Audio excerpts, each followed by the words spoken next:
Тақырыпта одан әрі жалғастырайық. Дәлірек айтатын болсақ, судьялардың тәртіптік жауапкершілігі тақырыбын одан әрі жалғастырамыз. Біздің судьямыздың бүгінгі қонағы жоғарғы сот кеңесі жанындағы сот жюриінің төрағасы Нұржан Қайыпжан. Нұржан Үсіпханұлы, кеш жарық, студиямызға қош келдіңіз.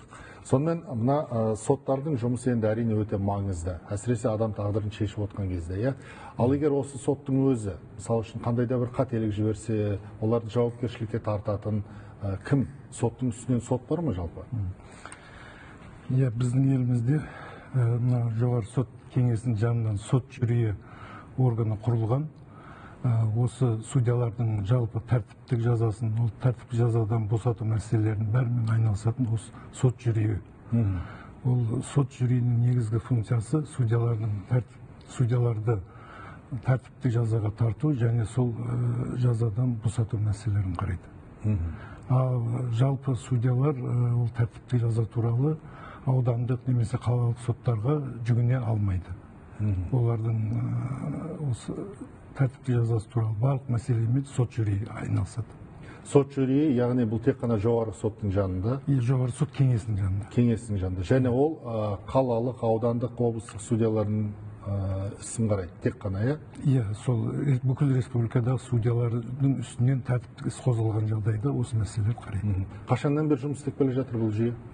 Бұл жүйе осы 2016 жылы сот жюриі құрылды, ал 19 жылдан бері ол бұрынғысы жоғары сот жанында болған. 2019-дан бері осы жоғары сот кеңесіне берілді. Жақсы, енді мына судьяларға қатысты тәртіптік іс жүргізудің жиі кездесетін негіздері мен жаңа сот жюриінің түрлері қандай болады?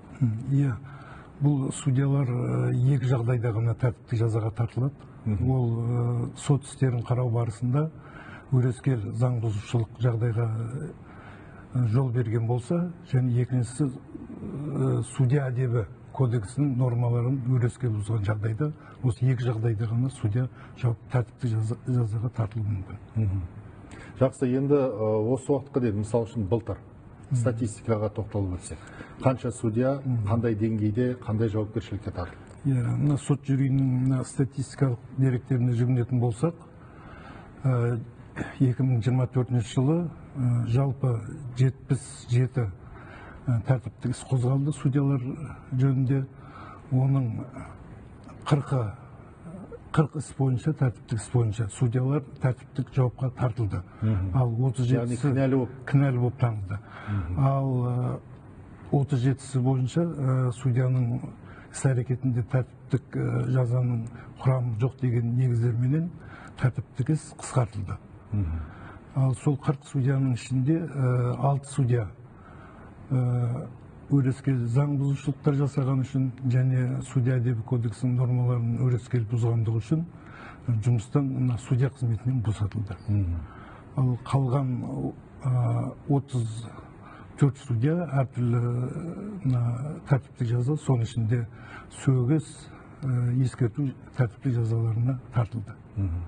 Ал егер мына жауапкершілікке тартылған судья, егер шынымен де кінәлі деп танылса, ол кісінің үстінен қылмыстық іс қозғалмай ма?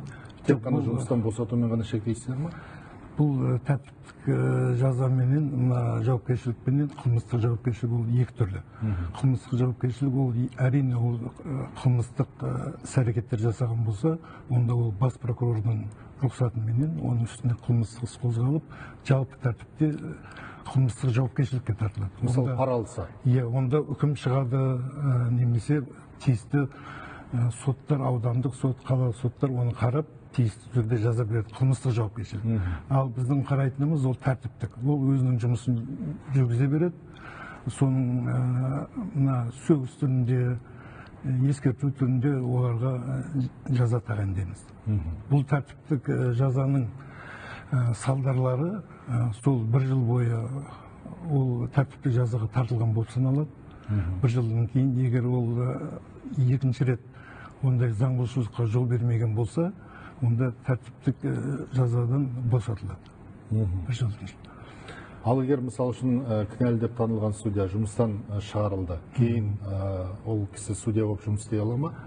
біраз уақыт өткеннен кейін әлде мүлдем істей алмайды? жоқ, ол енді тәжірибеде ондай жағдайлар жоқ. Оны қайттан жұмысқа алу себебі ол былайша айтқанда теріс қылықтар үшін жұмыстан босатылғандықтан ол судья болып екінші рет тағайындаламайды. Жақсы, келесі сұрақ, бұндай енді шағымдарды қарау, ол да енді біраз жұмыста талап етеді ғой. Мысалы үшін, мұндай шағымдарды қарау процесінің тәуелсіздігі қалай қамтамасыз етіледі? Сіздерге қандай да бір қысым жасалуы да мүмкін? Бұл сот жүйесі қазір 15 мүшеден тұрады. Сот жүйесінің мүшелерінің барлығы әртүрлі Қазақстан региондарынан іріктеліп тағайындалған. Соның ішінде аудандық соттардың судьялары бар, 4 судья, 4 судья жоғары соттың судьясы және 5 судья облыстық соттардың судьясы. Бұл судьялар ешқандай оларға қысым жасалынбайды. Бұл орган тәуелсіз, өз алдына дербес орган болып саналады. Жақсы, судьяларды тәртіптік жауапкершілікке тартудың жаңа тетіктері бар екен, солар туралы айтып берсеңіз. Өткен жылдың 1 қазанынан бастап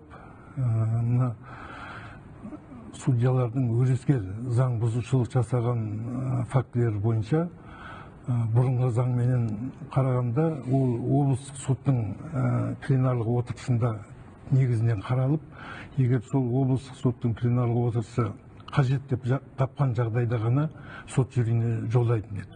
Ал қазір 1 қазаннан бастап өткен жылдың барлық өрескел заң бұзушылық фактілері бойынша бірден сот жүйесіне келіп түседі материалдар.